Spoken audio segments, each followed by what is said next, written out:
ปัจจุบันนี้การนำภาครัฐทุกคันรวมทั้งภาคส่วนต่างๆร่วมฮีมฮอนให้การช่วยเหลือภัยธรรมชาติพายุหมักเห็บตกอยู่เมืองสีโคตะบองนครหลวงจันทน์เพื่อฟื้นฟูให้กลับคืนสู่สภาพปกติโดยไว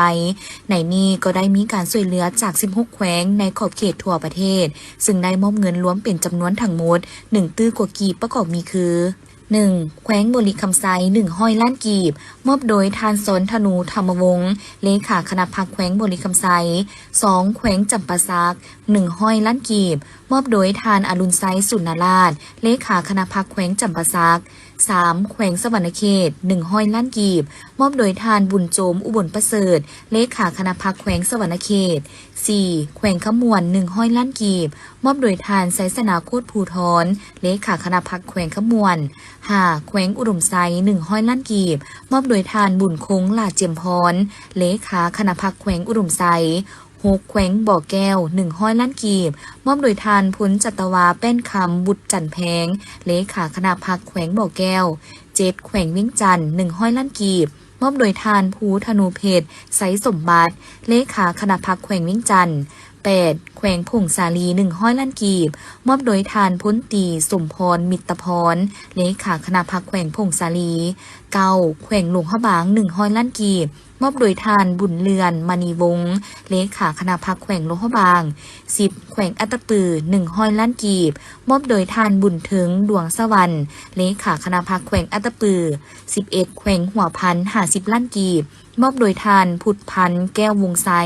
เลขาคณะพรรคแขวงหัวพันธ์ 12. แขวงสารวัน80 ล้านกีบมอบโดยทานดาววงผ่อนแก้วเลขาคณะพรรคแขวงสารวัน 13. แขวงเซกอง100 ล้านกีบมอบโดยทานบุญลายบุตรีเลขาคณะพรรคแขวงเซกอง 14. แขวงหลวงน้ำทา100 ล้านกีบมอบโดยทานพลโทค้ำกิ่งผุยลามณีวงศ์เลขาคณะพรรคแขวงหลวงน้ำทา 15. แขวงสัญญบุรี100 ล้านกีบมอบโดยทานเพ็งนิรันดร์คำพันเพ็งเลขาคณะพรรคแขวงสัญญบุรี 16. แขวงเสียงขวางมอบ100 ล้านกีบบรรยากาศการให้บริการน้ำมันเสื้อไฟในมื้อนี้หลายปั๊มยังคงให้บริการประชาชนเป็นปกติแต่ก็ยังเห็นว่าประชาชนบางส่วนยังแตกตื่นต่อกระแสข่าววิกฤตพลังงานจากเหตุสถานการณ์ความรุนแรงอยู่ภาคพื้นตะวันออกกลางพากันไปต่อแถวใส่น้ำมันจนสร้างความแออัดแก่การสัญจรนับแต่เกิดมีกระแสข่าวสถานการณ์ความรุนแรงได้ระเบิดขึ้นอยู่ภาคพื้นตะวันออกกลางตั้งแต่ท้ายเดือนกุมภาจนมาถึงต้นเดือนมีนานี้เฮ็ดให้หลายประเทศมีความกังวลเรื่องผลกระทบที่อาจจะเกิดขึ้นตามมาโดยเฉพาะวิกฤตด้านพลังงานเป็นต้นแม่นน้ำมันเสื้อไฟที่ภาคพื้นตะวันออกกลางส่งจำหน่ายไปยังประเทศต่างๆและต่อกับกระแสข่าวดังกล่าวเฮ็ดให้ประชาชนมีความแตกตื่นพากันไปใส่น้ำมันเป็นจำนวนหลายจนเกิดสภาพต่อแถวกันใส่น้ำมันอยู่ตามปั๊มต่างๆตั้งแต่ระยะวันที่2-3 มีนานี้ซึ่งปรากฏการณ์ดังกล่าวบ่แม่นปัญหาวิกฤตการขาดแคลนน้ำมันแต่เป็นความแตกตื่นความวิตกกังวลของประชาชนความจริงแล้วประเทศลาวของพวกเฮายังนำเข้าน้ำมันเป็นปกติโดยให้การยืนยันจากกระทรวงอุตสาหกรรมและการค้าที่มีความเป็นห่วงเป็นใยต่อสถานการณ์ดังกล่าวจึงได้แจ้งมายังพ่อแม่ประชาชนและทั่วสังคมทราบเกี่ยวกับสภาพการสนองน้ำมันเสื้อไฟภายในประเทศแม้นยังมีการนำเข้าเป็นปกติถึงว่าสภาพการสากลในภาคพื้นตะวันออกกลางจะส่งผลให้ราคาน้ำมันในตลาดโลกมีการเน่งติ่งแต่รัฐบาลได้มีการติดตามอย่างใกล้ชิดและประสานงานกับบรรดาบริษัทผู้นำเข้าอย่างต่อเนื่องปัจจุบันปริมาณน้ำมันเสื้อไฟภายในประเทศยังมีการสนองอย่างเพียงพอและบ่มีสัญญาณของการขาดแคลนแต่อย่างใดส่วนมาตรการหับมือและการสนองที่หลากหลายรัฐบาลได้วางแผนการหับหองไว้อย่างรัดกุมเพื่อรับประกันความมั่นคงด้านพลังงานโดยเด่นใส่ 1. การขยายแหล่งน้ำเข้าพวกเราได้มีการร่วมมือยุทธศาสตร์กับคู่ค้าเพื่อเพิ่มช่องทางน้ำเข้าที่หลากหลายโดยเฉพาะผ่านเส้นทางรถไฟลาวจีนและทางเรือซึ่งจะช่วยลดพรการพึ่งพาแหล่งใดแหล่งหนึ่งเพียงอย่างเดียว 2. การรักษาคลังสำรองบรรดาบริษัทน้ำเข้าได้มีการเพิ่มระดับน้ำมันแฮฮองฉุกเฉินเพื่อรับประกันการสนองในระยะยาว 3. การคุ้มครองราคารัฐบาลจะนำใช้กลไกกองทุนน้ำมันและมาตรการด้านภาษีอากรเพื่อช่วยประคองราคาขายย่อยภายในบ่ให้มีการผันผวนแห้งเกินไป ขอการร่วมมือกับทุกภาคส่วนเพื่อร่วมกันรักษาเสถียรภาพทางด้านพลังงานของชาติกระทรวงอุตสาหกรรมและการค้าขอเรียกร้องมายังทั่วสังคมบ่ให้มีความตื่นตกใจขอให้ประชาชนเติมน้ำมันตามความต้องการสมไส้ปกติบ่ควรกักตุนน้ำมันไว้ในครัวเรือนเพราะอาจจะเกิดความเสี่ยงด้านอัคคีภัยและความปลอดภัยหากพบเห็นการฉวยโอกาสกักตุนน้ำมันหรือขายราคาเกินกำหนดท่านสามารถแจ้งสายด่วน1510ได้ตลอดเวลานอกนี้กระทรวงอุตสาหกรรมและการค้ายังออกแจ้งการคุ้มครองปั๊มบริการบ่ให้ขายน้ำมันเสื้อไฟใส่กระตุกหรือถังบรรจุทุกประเภทในขนาดปริมาตร5 ลิตรขึ้นไปโดยเด็ดขาดและเปิดบริการปกติข้อมูลดังกล่าวได้เปิดเผยให้ฮู้ในโอกาสที่องค์การอาหารโลกประจำลาวหรือ WFP จัดกิจกรรมพบปะแลกเปลี่ยนข้อมูลข่าวสารกับสื่อมวลชนลาวเมื่อบ่ดลมานี้โดยท่านมาร์คอันเดรโปรสผู้ตั้งหน้าและอำนวยการองค์การอาหารโลกประจำลาวได้เผยแพร่ตัวเลขที่น่าประทับใจและสิ่งท้าทายจากการลงเคลื่อนไหวใน15แขวงยกเว้นนครหลวงจันทร์บริคำไซและไซสมบูรณ์ในทั้งหมด59เมืองจาก148เมืองทั่วประเทศได้ให้การช่วยเหลือ 300,000 กว่าคนในนั้นมี 6,000 กว่าคนเป็นผู้เสียองค์าพร้อมนั้น WFP ได้ลงทุนไปทั้งหมด$22 ล้านเพื่อจะตั้งปฏิบัติเวียกงานใน5จุดประสงค์หลักก็คือขยายและเสริมสร้างความเข้มแข็งในแผนงานอาหารเที่ยงแห่งชาติสนับสนุนการป้องกันการขาดอาหารสร้างความเข้มแข็งให้ชุมชนรับมือกับการเปลี่ยนแปลงของดินฟ้าอากาศการคุ้มครองภัยพิบัติและเวียกงานปกป้องสังคมช่วยเหลือรัฐบาลในการตอบโต้ภัยพิบัติและสนับสนุนรัฐบาลในเวียกงานภาราธิการซึ่งสิ่งที่พ้นเดนแมนได้ให้การช่วยเหลือเด็กน้อยนักเรียนถึง 198,800 คนใน 1,609 โรงเรียนซึ่งกลุ่มเอา35ส่วนห้อยของโรงเรียนประถมทั่วประเทศรัฐบาลได้เพิ่มงบประมาณด้านอาหารเที่ยงขึ้นถึง400ส่วนห้อยส่งผลให้อัตราการเข้าเรียนในโรงเรียนเป้าหมายเพิ่มขึ้นอย่างก้าวกระโดดจาก4ส่วนห้อยในปี 2024 มาเป็น97ส่วนห้อยในปี 2025พร้อมนั้นการปรับปรุงพื้นฐานโครงล่างแม้นได้สั่งระบบน้ำประปา181แห่งและโรงครัวมาตรฐาน187แห่งใน13แขวงเพื่อยกระดับสุขอนามัยในโรงเรียนส่วนการส่งเสริมเศรษฐกิจท้องถิ่นแม้นได้มีการเสริมโยงเกษตรกรรายย่อย 2,990 คนให้เป็นผู้สนองวัตถุดิบอาหารแก่โรงเรียน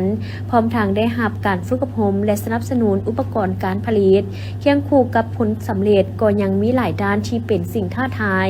โดยเฉพาะ1ใน10ครอบครัวของแขวงภาคเหนือและภาคใต้ยังประเสริญกับความบ่มั่นคงด้านเสบียงอาหารและ56ส่วนห้อยของครอบครัวบ่สามารถคุ้มตนเองในการซื้ออาหารที่มีโภชนาการได้เด็กน้อย1ใน3มีภาวะเตี้ยและ1ใน10มีภาวะจ่อยผอมฉะนั้นระยะ5ปีข้างหน้าหรือในก้าวต่อไป2027หา2031 WFP ได้วางแผนยุทธศาสตร์ไว้3ประการก็คือให้ประชาชนได้รับโภชนาการที่ดีตลอดปีผ่านตองโซ่มูลค่าอาหารท้องถิ่นเสริมสร้างขีดความสามารถของระบบรัฐให้มีความสามารถในการแก้ไขปัญหาความบ่มั่นคงทางด้านอาหารและการขาดโภชนาการช่วยเหลือประชาชนผู้ที่ได้รับผลกระทบจากวิกฤตการณ์ให้สามารถกุ้มตนเองได้โดยผ่านระบบแห่งชาติที่เข้มแข็งกว่าเก่าท่านแสงสาธิตพิมพ์เมืองประธานคณะกรรมการปกครองเมืองจันทบุรีได้รายงานการจัดตั้งปฏิบัติแผนพัฒนาเศรษฐกิจสังคมประจำปี 2025 ต่อกล่องประชุมเปิดกว้างครบคณะบริหารงานภาคเมืองจันทบุรีครั้งที่ 5 สมัยที่ 8 ซึ่งจัดขึ้นเมื่อบุรุษมานิวาผลการจัดตั้งปฏิบัติแผนพัฒนาเศรษฐกิจสังคมปี 2025 ผ่านมาทางเมืองสามารถจัดตั้งปฏิบัติเวียกงานมีผลสำเร็จหลายด้านอันพ้นเด่นแม่นการเก็บรายรับเข้างบประมาณได้ 179.55 ตื้อกีบปฏิบัติลื่นแผนการ 12.2 ส่วนห้อยการดึงดูดการลงทุนภาคเอกชนภายในและต่างประเทศปฏิบัติได้ 2 โครงการมีมูลค่าการลงทุน 767 ตื้อกีบเป็นประเภทบริการที่นอน ในบัญชีควบคุม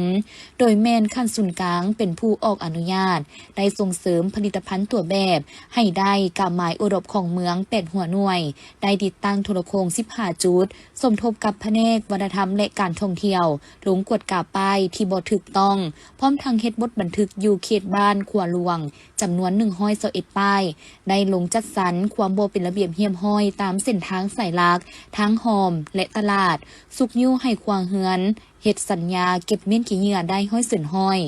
ดำเนินการฟื้นฟูบูรณะรักษาซ่อมแปลงเส้นทางเพื่อให้สามารถนำใช้ได้ตลอดปีเส้นปรับปรุงทางหอมจากทางดินแดงมาเป็นทางเบตงได้19เซนมีความยาว 7,202 เมตรในนั้นทุนของรัฐ14เซนทุนของประชาชนและนักธุรกิจอยู่บ้านดงเมียงผลตองเจ้ามณีหนองทาเหนือและบ้านผลต้องสวัสดจำนวน5เซนปรับปรุงและแก้ไขห้องระบายน้ำท่วมขัง9เซนปัจจุบันปฏิบัติได้95ส่วนห้อยได้ลงสุกยูบรรดาหัวหน่วยธุรกิจห่างห้านและประชาชนที่อาศัยอยู่เรียบตามแคมทางสายลักติดทุงผักถุงซาดถุงทิวและประดับประดาสถานที่ของตนเพื่อต้อนรับวันสำคัญต่างๆของผักของซาดพร้อมทั้งได้เอาใจใส่เวียกงานป้องกันซาดป้องกันความสงบเพื่อเฮ็ดให้ภายในเมืองมีความสงบปลอดภัยและเป็นระเบียบเรียบร้อย ท่านนางพรวรรณอุทาวงศ์รองรัฐมนตรีกระทรวงการเงินได้รายงานผ่านมติกองประชุมสภาแห่งชาติว่าด้วยการรับรองเอาแผนการจัดตั้งปฏิบัติแผนพัฒนาเศรษฐกิจสังคมแห่งชาติ5ปีครั้งที่2021-2025 และประจำปี 2025 การดัดแก้งบประมาณแห่งรัฐประจำปี 2025 และทิศทางแผนการพัฒนาเศรษฐกิจสังคมแห่งชาติประจำปี 2026 ให้รู้ว่าการเติบโตของเศรษฐกิจในระยะ 5 ปีผ่านมา 2021-2025 รวมยอดผลิตภัณฑ์ภายใน GDP เติบโต 4.24 ส่วนห้อยในนั้นคะแนนกสิกรรมขยายตัว 2.9 ส่วนห้อยกวมเอา 19.4 ส่วนห้อยของ GDP คะแนนอุตสาหกรรมขยายตัว 4.7 ส่วนห้อยกวมเอา 32.5 ส่วนห้อยของ GDP สำหรับปี 2025 คาดว่าจะเติบโตในระดับ 4.8 ส่วนห้อยบางคะแนนการจะสามารถปฏิบัติได้ตามคาดหมายเป็นต้นคะแนนอุตสาหกรรมขยายตัว 5.1 ส่วนห้อยในระยะ 5 ปี 2021-2025 รายหับปฏิบัติได้ 251,910 ตื้อกีบเท่ากับ140ส่วนห้อยของแผนการหรือเท่ากับ 18.43 ส่วนห้อยของ GDP รายจ่ายปฏิบัติได้ 243,725 ตื้อกีบเท่ากับ128ส่วนห้อยของแผนการเท่ากับ 17.83 ส่วนห้อยของ GDP สำหรับปี 2025 คาดคะเนรายหับหมดปีจะปฏิบัติได้ประมาณ 79,307 ตื้อกีบเท่ากับ114ส่วนห้อยเกินแผนประมาณ 9,507 ตื้อกีบคาดคะเนรายจ่ายหมดปีจะปฏิบัติได้ตามแผนที่สภาแห่งชาติรับรองซึ่งการปฏิบัติแผนดุลเดียงงบประมาณ5ปีปฏิบัติได้เกินดุล 1.4 ส่วนห้อยของ GDP ในระยะ5ปีสามารถระดมทุนได้ทั้งหมด 387,372 ตื้อกีบเท่ากับ 28.69 ส่วนห้อยของ GDP ในนี้การลงทุนจากงบประมาณภายในปฏิบัติได้ 22,080 ตื้อกีบการช่วยเหลือโครงการเพื่อการพัฒนาปฏิบัติได้ 54,493 ตื้อกีบการลงทุนจากเอกชนภายในและต่างประเทศปฏิบัติได้ 266,494 ตื้อกีบการลงทุนจากแหล่งอื่นๆการลงทุนจากชุมชนปฏิบัติได้ 44,305 ตื้อกีบของทุนทั้งหมดสำหรับปี 2025เฉพาะ10 เดือนสามารถระดมทุน 51,807.53 ตื้อกีบเท่ากับ 72 ส่วนห้อยของ GDP ในนี้การลงทุนจากงบประมาณภายในปฏิบัติได้ 3,924.5 ตื้อกีบของแผนการปีการลงทุนจาก ODA ปฏิบัติได้ 7,092 ตื้อกีบของแผนการปีการลงทุนจากเอกชนภายในและต่างประเทศปฏิบัติได้ 5,183.66 ล้านดอลลาร์สหรัฐมีท่าเอียงเพิ่มขึ้นการลงทุนจากแหล่งอื่นๆการลงทุนจากชุมชนปฏิบัติได้ 2,705 ตื้อกีบของทุนทั้งหมดนอกจากนั้นการปฏิบัติแผนเงินตราและการค้าต่างประเทศก็สามารถบรรลุตามตัวเลขที่สภารับรองการผลิตพืชเสบียงอาหารปฏิบัติได้ 2.41 ล้านกว่าตันต่อปีการผลิตพืชเป็นสินค้าเฉลี่ยได้ 9.57 ล้านกว่าตันต่อปีการส่งออกผลผลิตกสิกรรมได้ 7,890 ล้านดอลลาร์เฉลี่ยเท่ากับ 1,578 ล้านดอลลาร์ต่อปี สำหรับปี 2025 การผลิตพืชผักได้ 12.37 ล้านตันแผนการ 9.5 ล้านตันการส่งออกผลผลิตกสิกรรมปฏิบัติได้ 1,507 ล้านดอลลาร์มติสภาหับหอง 1,500 ล้านดอลลาร์อุตสาหกรรมพลังงานไฟฟ้าได้ 262,848 ตื้อกีบการส่งออกกระแสไฟฟ้าไปต่างประเทศปฏิบัติได้ 195,602 ล้านกิโลวัตต์โมงอุตสาหกรรมบ่อแห่การผลิตแห่ธาตุรวมปฏิบัติได้ 179,755 ตื้อกีบการจำหน่ายแห่ธาตุทั้งภายในและต่างประเทศปฏิบัติได้ 13,447 ล้านดอลลาร์อุตสาหกรรมปรุงแต่งปฏิบัติได้ 77,346 ตื้อกีบการค้าภายในมูลค่าจราจรสินค้ามูลค่าขายยกขายย่อยบริการซ่อมแปลงปฏิบัติได้ 412,269 ตื้อกีบพิธีมอบหับหน้าที่ระหว่างหัวหน้าแผนกการเงินนครหลวงจันทร์ผู้เก่าและผู้ใหม่ได้จัดขึ้นในวันที่29มังกร2026อยู่ที่ห้องว่าการนครหลวงจันทร์โดยการเข้าร่วมของสหายอาสพังทองศรีพันดอนเลขาคณะบริหารงานภาคเจ้าของนครหลวงจันทร์สหายนางพรวรรณอุทวงศ์รองรัฐมนตรีกระทรวงการเงินมีกรรมการภาคเลขาภาคเมืองประธานคณะกรรมการปกครองเมืองพนักงานวิชาการลักแรงและภาคส่วนที่เกี่ยวข้องเข้าร่วมในพิธีทานนางบัววอนสุกล้าแสงหัวหน้าแผนกการเงินนครหลวงจันทร์ได้ขึ้นรายงานการนำพาซี่น้ำจัดตั้งปฏิบัติเวียกงานการเงินในระยะผ่านมาซึ่งแสดงให้เห็นผลงานผลสำเร็จหลายด้านพิเศษสามารถแก้ไขหนี้สินคงค้างได้จำนวนหนึ่งพร้อมทั้งเหตุให้เวียกงานในโครงเขตการเงินมีการประสานงานกันอย่างกลมเกลียวมีผลสำเร็จบันติดตามสำรวจเวียกงานพลเมืองและอื่นๆจากนั้นขณะจัดตั้งนครหลวงจันทร์ก็ได้ขึ้นผ่านข้อตกลงจำนวน3ฉบับคือ 1. ข้อตกลงยกย้ายท่านนางบัววอนสุกล้าแสงหัวหน้าแผนกการเงินนครหลวงจันทร์ไปรับหน้าที่ใหม่เป็นเลขาคณะบริหารงานพรรคเมืองไซเสถา 2. ข้อตกลงว่าด้วยการแต่งตั้งท่านเวียงสาลีอินทพรหมกรรมการพรรคนครหลวงจันทร์ห้องหัวหน้าแผนกการเงินนครหลวงจันทร์เป็นหัวหน้าแผนกการเงินนครหลวงจันทร์ 3. ข้อตกลงว่าด้วยการแต่งตั้งเลขาคณะพรรคหักฐานแผนกการเงินนครหลวงจันทร์ซึ่งได้แต่งตั้งสหายเวียงสาลีอินทพรหมกรรมการพรรคนครหลวงจันทร์เป็นเลขาคณะพรรคหักฐานแผนกการเงินนครหลวงจันทร์ในพิธียังได้มอบข้อตกลงให้ผู้ที่ได้รับตำแหน่งใหม่และได้มีพิธีเซ็นบทบันทึกมอบรับหน้าที่ระหว่างท่านนางบัววอนสุกล้าแสงหัวหน้าแผนกการเงินนครหลวงจันทร์ผู้เก่าและท่านเวียงสาลีอินทพรหมหัวหน้าแผนกการเงินนครหลวงจันทร์ผู้ใหม่ในตอนท้ายพิธีสหายอาสพังทองศรีพันดอนยังได้มีคำเห็นโอ้ล้มให้ทิศซี่น้ำโตหัวหน้าแผนกการเงินผู้ใหม่และแขนงการที่เข้าร่วมจงเป็นเจ้าการในการสืบต่อนำพาซี่น้ำจัดตั้งปฏิบัติบรรดามติคำสั่งและนิติกรรมต่างๆที่ขั้นถึงวางออกเพื่อพันขยายให้สำเร็จตามคาดหมายพร้อมทางเน้นให้เอาใจใส่คือ 1. เพิ่มทวีเวียกงานศึกษาอบรมการเมืองแนวเขตให้พนักงานราชการให้มีความจงรักภักดีมีจรรยาบรรณมีความอดทนเสียสละและปฏิบัติวินัยการเงินอย่างเข่งขรับยกสูงสติความรับผิดชอบหน้าที่การเมืองที่ได้รับมอบหมายและถือเอาผลประโยชน์รวมเป็นโกกเพื่อหลืบล้างปรากฏการณ์หย่อท่อให้ขาดโต 2. ปรับปรุงแบบแผนวิธีเฮ็ดเวียกถือหลักการรวมศูนย์ประชาธิปไตยเฮ็ดเวียกเป็นหมู่คณะและมอบหมายให้บุคคลรับผิดชอบมีการสร้างแผนการมีการสรุปรายงานการจัดตั้งปฏิบัติเวียกงานมีการกวดกาประเมินผลได้ผลเสียและมีการถอดถอนบทเรียนเป็นแต่ละระยะ 3. สืบต่อเต้าโฮมความสามัคคีของพนักงานราชการภายในให้มีความนักแน่นกว่าเก่าตามหลักการของภาค 4. ค้นคว้าวิจัยขยายฐานไล่หับและขุดค้นถ่าแห้งและความสามารถบ่มซ่อนให้สามารถนำใช้ได้เป็นแบบยิงยงสืบต่อหันเป็นทันสมัยในการคุ้มครองไล่หับงบประมาณสุกยุ่งหัวหน่วยธุรกิจผลิตกสิกรรมเป็นสินค้าเพื่อสมใส่ภายในให้หลายขึ้นสามารถทดแทนการนำเข้าเทอละก้าวสมใส่การส่งออกและเพิ่มทวีมาตรการประหยัดต้านการฟุ่มเฟือย 5. สืบต่อจัดตั้งปฏิบัติวาระแห่งชาติในการแก้ไขความยุ่งยากทางด้านเศรษฐกิจฉะนั้นให้เอาใจใส่ในการจัดตั้งปฏิบัติเป็นต้นแมนพันขยายมติกล่องประชุมสภาแห่งชาติว่าด้วยการหับห้องเอาวาระแห่งชาติเกี่ยวกับการแก้ไขความยุ่งยากทางด้านเศรษฐกิจการเงินการหับห้องและแบ่งความรับผิดชอบจัดตั้งปฏิบัติแผนผันขยายวาระแห่งชาติของนครหลวงจันทร์ที่ติดพันกับแผนกการเงินนครหลวงจันทร์เซาเอ็ดนาเวียกให้บรรลุตามระดับคาดหมาย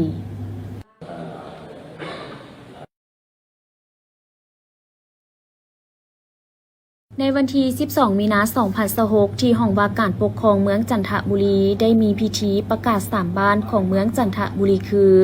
บ้านวัดจันทร์มีไซและบ้านไหโศก เป็นบ้านป้องกันชาติเข้มแข็งโดยการเข้าร่วมของพลจัตวา โสภาวันธรรมเทวากรรมการประจำภาคนครเมืองจันทร์หัวหน้าการเมืองกองบัญชาการทหารนครเมืองจันทร์ท่านนางสุมาลีธรรมวงศ์กรรมการประจำภาคนครเมืองจันทร์เลขาพรรคเมืองประธานป้องกันชาติป้องกันความสงบเมืองจันทบุรีในพิธีได้รับฟังการผ่านบทสรุปการจัดตั้งปฏิบัติประเมินการสร้างครอบครัวและบ้านป้องกันชาติเข้มแข็งของทั้ง3บ้านซึ่งบ้านวัดจันทร์มี75ครอบครัวมีพลเมือง311คนบ้านมีไซมี96ครอบครัวมีพลเมือง370คนและบ้านไหโศกมี95ครอบครัวมีพลเมือง391คนในระยะผ่านมา3บ้านได้นำเอาเอกสารแจ้งการต่างๆลงเผยแพร่เสื่อมซึมให้ประชาชนเข้าใจเป็นต้นข้อตกลงว่าด้วยการสร้างครอบครัวและบ้านป้องกันชาติเข้มแข็งเวียกงานป้องกันชาติป้องกันความสงบ3บ้านมีกำลังกองร้อนทั้งหมด14ฐานมีป้องกันความสงบบ้าน14ฐานผ่านมาได้ออกเคลื่อนไหวสารเวรป้องกันเวรยามในงานบุญประเพณีและวันสำคัญต่างๆของภาคของชาติทั้งหมด375ครั้งลงติดตามกวดกาเป้าหมายและจุดมั่วสุม18ครั้งสำหรับการประเมินครอบครัวและบ้านป้องกันชาติเข้มแข็งได้เปิดกล่องประชุมเสื่อมซึมเนื้อในนิติกรรมต่างๆให้พนักงานวิชาการที่ลงสั่งครอบครัวและบ้านป้องกันชาติเข้มแข็งของ3บ้านหันเอาพนักงานลงประจำอยู่3บ้านจำนวน15ท่านนำพาครอบครัวหัวหน้าหน่วยและองค์การปกครองเขียนข้อแข่งขันและคำปฏิญาณต่อการจะตั้งภาครัฐแล้วสั่งรวมเข้าสถิติครอบครัวหน่วยบ้านถ้ามีครอบครัวป้องกันชาติเข้มแข็งกว่าเอา80ส่วนห้อยขึ้นไปแม้นมีเงื่อนไขประกาศเป็นบ้านป้องกันชาติเข้มแข็งซึ่งผลได้หับในการประเมินครอบครัวและบ้านป้องกันชาติเข้มแข็งอยู่บ้านวัดจันทร์มีไซและบ้านไหโศกสามารถยั่งยืนได้ครอบครัวและบ้านป้องกันชาติเข้มแข็งทั้งหมด100ส่วนห้อยในพิธียังได้มอบไปยั่งยืนครอบครัวและบ้านป้องกันชาติเข้มแข็งให้กับ3บ้านจากนั้นก็ได้มีพิธีเซ็นสัญญาแหกเสี่ยวระหว่าง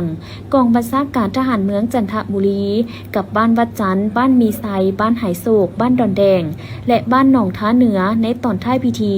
ยังได้มีการเปิดป้ายบ้านป้องกันชาติเข้มแข็งและหลั่นคล้องเพื่อเป็นสิริมงคลให้กับ3บ้านอีกด้วยอยู่ที่แผนกสาธารณสุขนครหลวงจันทร์ได้จัดกองประชุมถอดถอนบทเรียนการจัดตั้งปฏิบัติเรียกงานกันและควบคุมพยาติดต่อภายในนครหลวงจันทร์ประจำปี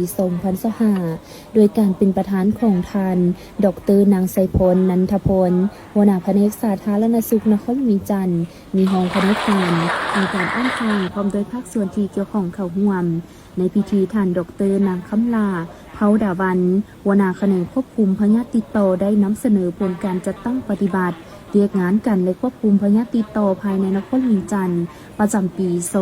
2025ซึ่งเป็นเรียกเฝ้าระวังพยาธิภายใต้ระบบเฝ้าระวังแห่งชาติและเหตุการณ์ฉุกเฉินด้านสาธารณสุขแม้นได้อบรมสร้างความเข้มแข็งให้ทีมงานเฝ้าระวังและโต้ตอบการระบาดของพยาธิและเหตุฉุกเฉินทางด้านสาธารณสุขขันเมือง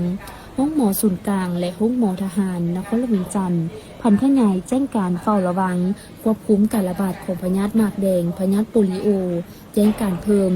ทวีเอาใจใส่ควบคุมพยาธิไข้ยุงลายและพยาธิตามฤดูกาล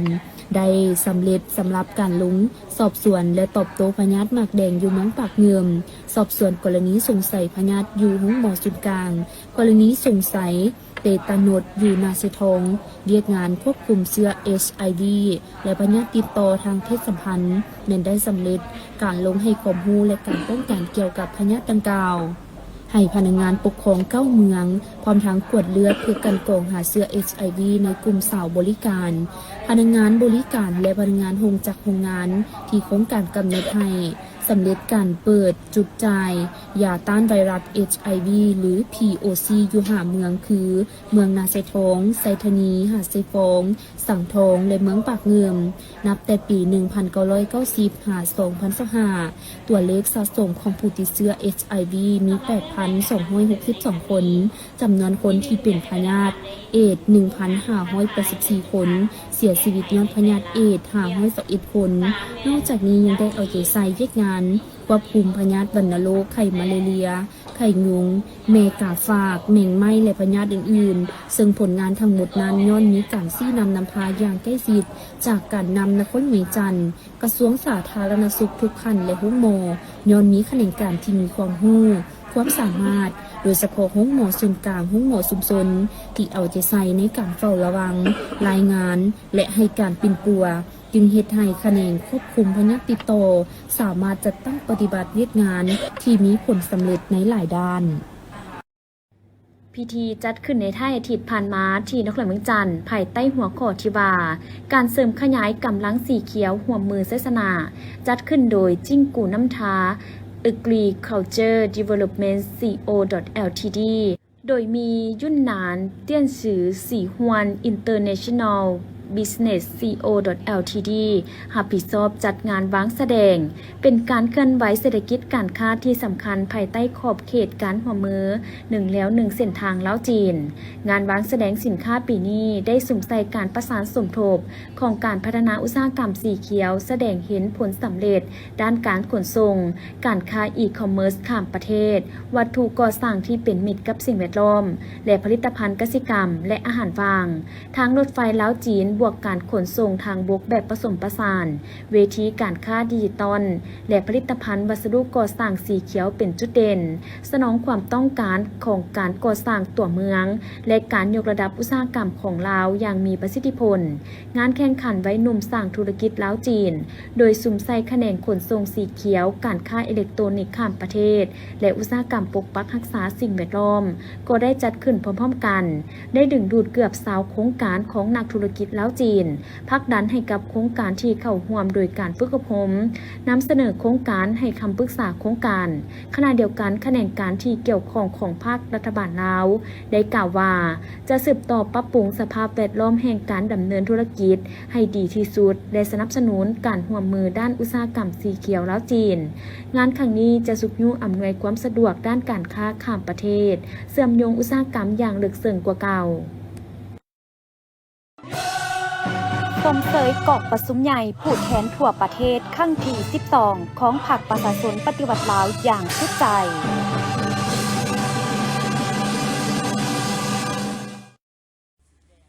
หลังจากที่ทัพนาคาน้อยหุ้นอายุบ่เกิน10ปีและ12ปีของสโมสร WIG นาคาตัวแทนหนึ่งเดียวจากลาวได้เดินทางไปเข้าร่วมแข่งขันและสร้างชื่อเสียงโดยการไปคว้าแชมป์รายการแข่งขันระดับเยาวชนนานาชาติหรือรายการ Red Little Champion Cup 2016ที่สป.จีนในระหว่างวันที่2-8 กุมภาพันธ์มานี้ซึ่งสโมสรส่งเข้าร่วม2หุ้นอายุคือ U10 ปีและ U12 ปีในนี้ทีมหลานน้อยยู10ปีสร้างประวัติศาสตร์คว้าแชมป์มาครองได้สำเร็จโดยนัดชิงชนะเลิศเอาชนะ Eleven Academy จากประเทศไทยแบบวุดวิด1-0ซึ่งเป็นการล่างตาย Eleven Academy ได้สำเร็จภายหลังเสีย0-1ในรอบคัดเลือกและน้องผู้ตาวันโพธิสารหรือน้องพีกได้รับรางวัล MVP หรือนักกีฬาดีเด่นในนัดชิงชนะเลิศโดยหลังจากสร้างผลงานคว้าแชมป์สำเร็จทัพนาคาน้อยก็ได้เดินทางกลับมาฮอดลาวอย่างสวัสดิภาพในตอนบ่ายของวันที่10 กุมภาพันธ์และได้รับการต้อนรับอย่างคึกคืนอยู่สนามบินสากลวัดไตนครหลวงจันทร์โดยการนำพาของทานเวียงไซวิไลกุลประธานสโมสร WIG นาคาพร้อมทางได้ให้สัมภาษณ์ถึงความรู้สึกที่พาบรรดาลูกหลานเยาวชนลาวไปคว้าแชมป์ได้ในครั้งนี้ซึ่งเป็นอีกหนึ่งความภาคภูมิใจและทั้งตอบคำถามต่อสังคมเกี่ยวกับการคว้าแชมป์แต่ละครั้งของนักเตะเยาวชนลาวที่ผ่านมาแม้นเป็นการคว้าแชมป์ที่มีเพียงแต่ขันรางวัลเหรียญรางวัลและการหาประสบการณ์ให้กับนักเตะเยาวชนลาวและบ่ได้มีเงินรางวัลจากการแข่งขันมื้อนี้ก็ได้เดินทางกลับมาจากประเทศจีนเป็นที่เรียบร้อยโดยนำไสชนะมาฝากได้คันแชมป์มาฝากพ่อแม่พี่น้องชาวลาวอยู่ภายในและต่างประเทศหมดทุกคนเป็นคันที่ว่าภาคภูมิใจที่สุดเพราะว่าคันนี้รางวัลจากคันนี้เลยมันเฮาสิได้เดินทางไปแข่งต่ออยู่ประเทศสเปนเป็นคันแชมป์ส่วนแชมป์มีแต่แชมป์8ทีมมาแข่งกันเฮาได้แชมป์เทื่อนี้แล้วได้โควต้าไปแข่งอยู่ประเทศสเปนโดยเป็นการใช้จ่ายของทาง organizer ผู้จัดงานเขาเจ้าดูแลเรื่องค่าอยู่ค่ากินโรงแรมและก็ให้ได้เข้าไปแข่งในงานนี้เขาเจ้าเอิ้น MIC Mix Cup อยู่ประเทศสเปนนี่เป็นงานใหญ่ที่สุดของเยาวชนของสเปนมันงานใหญ่อันดับหนึ่งเป็นงานเยาวชนตัวนี้ดังนั้นเฮาไปแข่งอยู่เชียงไฮ้ก่อนเนาะเฮาเอาไป2รุ่นอยู่10กับอยู่12ก็ผิดพลาดไปหน่อยหนึงก็หลังจากนั้นเฮาได้นำพาลูกหลานนี่ไปแข่งต่อเพราะว่าจะอิดเมื่อยปานได้ก็อย่าเพราะว่าทัวร์นาเมนต์นี้เป็นทัวร์นาเมนต์สำคัญและก็ท้าทายที่สุดเพราะว่าบ่มีใครจะได้เข้าไปง่ายๆดังนั้นข้าพเจ้าตัดสินใจบันทึกเทศกาลกุดจีนเข้าปียนต์ก็เต็มรถไฟก็เต็มรถบัสก็เต็มสิเฮ็ดอะไรล่ะมื้ออื่นจะแข่งแล้วบ่มีทางเลือกจำเป็นได้เมารถพาพวกลูกนี่ไปแข่งเมารถจากเชียงไฮ้ไปแข่งคุ้มค่าที่สุดที่เมารถแล้วก็เฮาได้ไปครั้งนี้เพราะว่าเฮาได้แซมตัวนี้มันแซมสำคัญประวัติศาสตร์กับโบแมนรุ่นนี้นี่ได้แซมมาถ้วยพระราชทานอยู่ประเทศไทยมาก่อนครั้งหนึ่งแล้วก็ปีกายนี่มันเดือน10เขาก็ไปได้แซมป้องกันแซมได้แซมเขาเอิ้นวันศาสตร์ของจีนซ่องเทืออะไรพวกนี้นะแล้วก็เทือนี้นี่มันประวัติศาสตร์ก็คือเขาได้แซมเราได้โควต้าไปประเทศจีนนี้บ่ไปประเทศสเปนนี้พอเขาไปญาติอยู่ประเทศเขาเจ้ามาเลยเขาเจ้าก็คิดว่าเขาเจ้าสิได้ไล่ประเทศไพกวังเอาแซมตัวนี้เพื่อจะได้โควต้าไปงานนี้ถ้ามีเงินซื้อปียนต์ยังไปเข้ากับให้มันต้องได้แซมไปอย่างเดียวแต่เฮานี่มีแต่ว่าได้โควต้าแล้วก็มีแต่เตรียมซื้อแต่ปียนต์ไปสำหรับไซสนาของนักเตะเยาวชนลาวครั้งนี้บ่เพียงแต่เป็นการคว้าแชมป์หรือได้รับขันรางวัลเท่านั้นแต่ยังส่งผลให้U10 ปี WIG นะคะได้รับสิทธิ์เข้าร่วมการแข่งขันรายการใหญ่ระดับนานาชาติคือรายการมิกฟุตบอล7ที่ประเทศสเปนหรือว่าเอสปายซึ่งเป็นรายการใหญ่เอาทีมแซมสนแซมที่จะมีการเดินทางไปแข่งขันในอีกบ่พอเท่าใดเดือนที่จะมาถึงนี้การเข้าร่วมครั้งนี้เนาะก็คือเฮาฮู้แหละรายการนี้เป็นรายการที่ว่าเอาแซมชนแซมแต่ละแซม7สนามมาเจอกันแล้วเฮาก็เป็นอีกแซมนึงที่ได้อยู่ประเทศจีนคือกันอยู่เทียนจิ้งชุดแล้วนี่เนาะเฮาก็ถูกเชิญไปเนาะซึ่งความท้าทายคือ1สภาพอากาศหนาว2และแต่ละทีมก็คือมีแต่ทีมที่ว่าเขาเจ้าเป็นแซมมาทั้งเบิดเนาะก็ตามคาดหมายก็ถือว่าเด็กน้อยเฮาเฮ็ดได้ผลงานพอดีพอสมควรเนาะเพราะว่าเด็กน้อยเฮาก็1เฮาก็ชุดนี้เขาก็เตรียมทีมโดนเติบเจ้าเพื่อไปแข่งในรายการนี้แล้ว2แล้วก็เขาก็เริ่มเตะออฟไซด์เนาะเพราะว่ามันเตะสนาม8คนแต่ว่ามีเล่นมีออฟไซด์มันยากหน่อยนึงสำหรับเด็กน้อยสำหรับเด็กน้อยก็ได้ดีในจุดหนึ่งแต่มันก็ยังมีข้อผิดพลาดหลายเนาะฉะนั้นเขาก็ต้องกลับเอาตัวนี้ไปแก้ไขแล้วก็ไปปรับปรุงเพื่อนำไปใช้เพื่อจะไปแข่งขันอยู่ที่ประเทศสเปนเนาะฉะนั้นเขาก็คือฮู้แหละยุโรปมันบ่คือกับเอเชียเนาะเพราะว่ายุโรปเขาเห็นมาละไปสเปน3ครั้งละว่าเขาเจ้าเก่งทำไหนเนาะเขาต้องฝึกซ้อมให้มันหนักจ้ะและข้าพเจ้าขอฝากถึงแฟนบ้านเนาะก็คือกองชมกองเชียร์เนาะอยากขอบใจนะพ่อแม่ผู้ปกครองนึงแล้วก็กองชมกองเชียร์ที่ว่าติดตามเนี่ยให้กำลังใจน้องๆอยู่ทางบ้านเนาะก็คือทรงแฮงใจแฮงเชียร์ทางผ่านไล่สดเนาะถึงข้าพเจ้าก็เห็นถึงของชมกองเชียร์หรือว่าพี่น้องทางฝั่งลาวเฮาเนาะหรือว่าอยู่ต่างประเทศอย่างก็ตามที่ว่าเชียร์เนาะข้าพเจ้าต้องขอบใจเนาะถ้าบ่มีข้าเจ้าเด็กน้อยก็คือสิบ่มีกำลังใจในการเตะเนาะเจ้าขอบใจสวัสดีหลานซื้อท่าอนุรักษ์วิเลกุลซื้อลินซื้อท้าลักกีไปลินท่านี้เขาเตะอยู่ตำแหน่งเลยอีเตะเทือนี้อยู่ตำแหน่งกองหน้ายิงได้จากประตูดิยิงได้3 ประตู3 ประตูดีใจบอกว่ายิงได้นี่ดีใจอะไรเป็นยังไงไปแข่งอยู่ต่างประเทศรู้สึกเลยดีใจแล้วก็ได้ไปเทือที่2มีประสบการณ์แล้วก็ได้แชมป์มาฝากประเทศลาวนี่อยากจะฝากถึงผู้ที่คนชมรมเชียร์หลานเนี่ยฝาก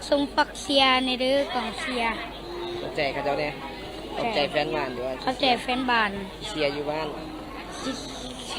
ที่ติดตามเชียร์ดิที่ติดตามเชียร์พวกหลานสำหรับผลงานของU10 ปี WIG นะคะที่เข้าร่วมแข่งขันในรายการนี้ลงแข่งขันทั้งหมด10 นัดชนะ8เสมอ1 และเสียเพียง1นัดยิงประตูได้ทั้งหมด22ประตูและเสียเพียง4ประตูคว้าแชมป์สำคัญได้สำเร็จส่วนยู12ปีจบอันดับ5และนอกจากผลงานแล้วนักเตะทั้ง2คนนี้ยังได้ประสบการณ์หลายอย่างที่จะมาปรับปรุงและพัฒนาทักษะการเล่นกีฬาบานเตะให้ดีขึ้นโดยเฉพาะในรายการต่อไปที่ประเทศแอสปายและประเทศปอกตุยกานที่เป็นรายการใหญ่และเป็นความท้าทายใหม่ที่เด็กน้อยลาวจะได้เดินทางไปแข่งขันที่สำคัญประธานสโมสรยังได้ฝากถึงพ่อแม่ผู้ปกครองชาวลาวถ้าหากลูกหลานท่านใดมีพรสวรรค์และมีจิตใจอยากจะเข้าร่วมกับสโมสรไปแข่งขันรายการอยู่ต่างประเทศแม่นสามารถเอามาคัดเลือกกับสโมสรได้อยู่ที่สนามกีฬาลานสร้างบ้านหนองไฮเมืองหาดไซฟองนครหลวงจันทน์